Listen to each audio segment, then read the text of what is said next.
With the fourth highest scoring offense in the country last year, Puddles had to be the most fit mascot in the nation, pushing out over 2,500 push-ups.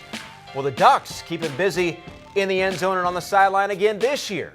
Hi, everybody. I'm Ray Crawford. Oregon was one of the most intriguing teams in America a year ago. Even with the new coach, they were one of the last remaining unbeatens heading into November. So here to tell us more about this year's Ducks team, our Oregon insider, Justin Myers, who can also be heard this fall hosting Oregon Game Day on radio. And Justin, despite the 11-2 record a year ago, is there a sense that Mark Helfrich remains in the shadow of Chip Kelly? And if so, what must he do to step out of that and make his own mark?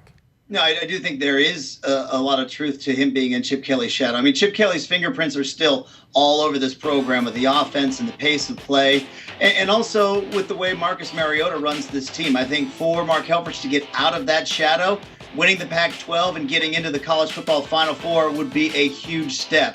But the only way I really think he truly gets out of that shadow is in a year from now, winning without Marcus Mariota. All right, so the first loss last year came to a big physical stand for a team that was up 23-0 at the start of the fourth quarter. The Cardinals then were beaten at their own game by Michigan State in the Rose Bowl. So how will the Ducks then fare against the Spartans on September the 6th?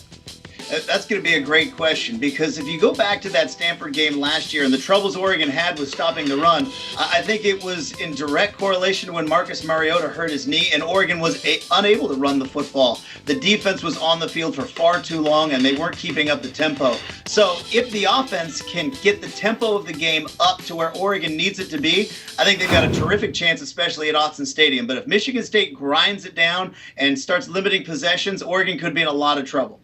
All right, speaking of Michigan State, that is the date receiver Braylon Addison is targeted for a return from tearing his ACL in the spring. It seems very ambitious here. Is that realistic, and how is he progressing? You know, I don't think it's very realistic at all. Now, Oregon doesn't give any information out when it comes to injuries, nor do they allow access at practice. So in terms of how he's coming along, you just have to kind of take him by his word. But, you know, he tore his ACL in spring practice. I think it's quite ambitious of him to try to get back to that second game of the season. I don't think it's going to happen, but what I think it could do is it could throw some teams off who are constantly going to be wondering if he is going to be coming back, because outside of Mariota, Braylon Addison is Oregon's biggest offensive weapon. All right, so you mentioned Marcus Mariota. Of course, he is the straw that stirs the drink there the last few years for the Ducks. Starting quarterback again, Heisman talk again surrounding him. He had decided that he was going to come back to Eugene instead of going pro last year. Is he as good as he's going to get in the college game, or where do you expect to see the most improvement from him this year?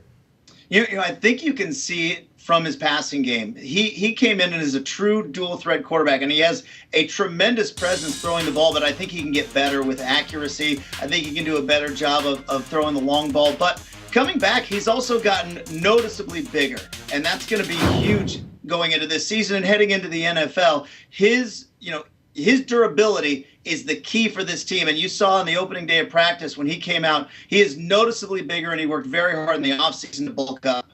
See how it pays off on the 30th against South Dakota for Game 1. Justin, thanks for the insight. Hey, thank you. What our in-house experts think about the Ducks' chances this season. Pete Futak and Doug Chapman offer up the official Oregon preview on CampusInsiders.com.